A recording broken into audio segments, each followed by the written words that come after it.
apa saran Abang ini supaya kita mengharapkan memang kita boleh eh, pesimis, tetapi kan tentu orang masih mengharapkan sesuatu dari Bang Rizal, artinya kita ingin juga pemerintahan ini survive.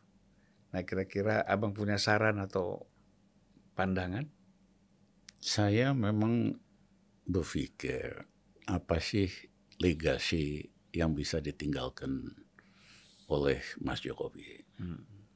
Kalau Pak Harto kan bapak pembangunan, Habibie bapak demokrasi, Gus Dur bapak pluralisme, Mega perempuan pertama di Indonesia, dan sebagainya. Terus terang saya kesulitan untuk merumuskan legasi apa yang Pak Jokowi tinggalkan. Satu-satunya mungkin infrastruktur.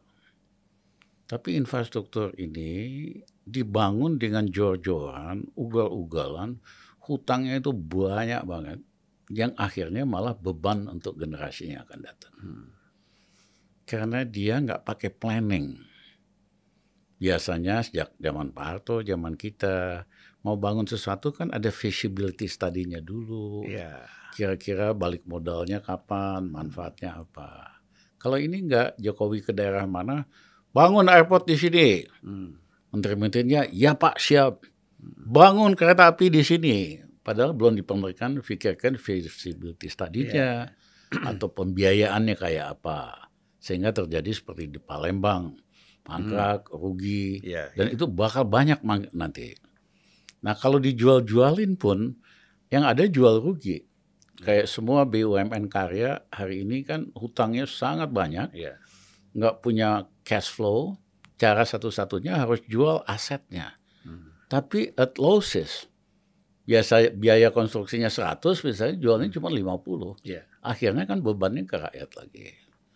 Jadi kalau dibilang legasi Pak Jokowi infrastruktur, itu dalam tanda kutip infrastruktur dan hutang gitu loh.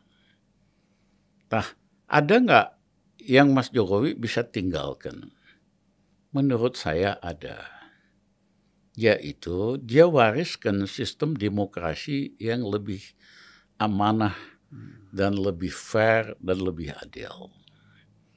Karena saya bolak-balik mengatakan sistem kita ini adalah sistem demokrasi kriminal.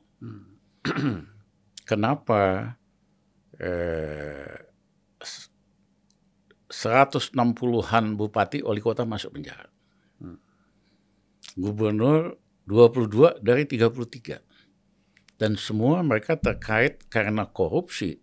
Karena harus bayar bandarnya dengan kasih konsesi, tambang, anggaran, dan sebagainya. Jadi ini kan bukan kasus orang per orang. Ratusan, artinya nggak benar sistemnya. Apa itu sistem yang jadi basis dari demokrasi kriminal? Adalah threshold, yaitu wajib 20%. Threshold 20%. Nah, padahal di Undang-Undang Dasar kita kagak ada. Di negara demokratis yang lain kagak ada. Memang di Amerika hanya ada 2 partai besar, tapi ada konvensi. Sehingga calon partai Demokrat ada 15, calon partai Republik 10. Sistemnya itu sangat kompetitif. Nah, kalau kita threshold ini kan harus 20%.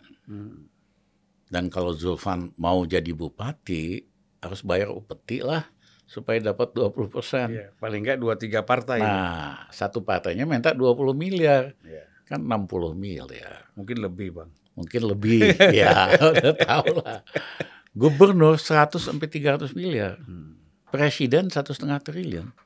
Dan saya ngalamin, Zulfan, jadi waktu pemilihan gubernur DKI lawan Ahok, saya diundang sama tokoh lah, ketua partai besar. Mas Rizal, saya pengen Mas Rizal maju calon gubernur di DKI. Karena kalau lawannya Ahok, buat Mas Rizal mah kecil. Partai kami buat Mas Rizal nggak usah bayar. Tapi kan kita mesti ngajak 2 partai lain. Itu butuh 300 miliar. Gubernur DKI itu. Yes. Mas Rizal punya uang 300 miliar nggak? Saya bilang, Mas, aku tuh korup nggak pernah.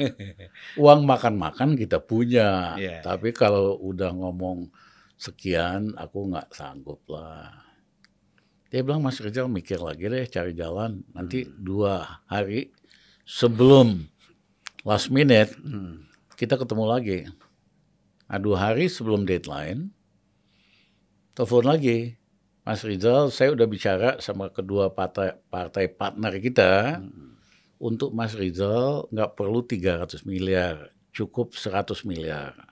Partai kita gratis buat Mas Rizal. Iya, iya. Jadi waktu itu ya 100 miliar tetap saya nggak punya. Iya. Akhirnya adalah calon, ada backingnya yang bayar 300.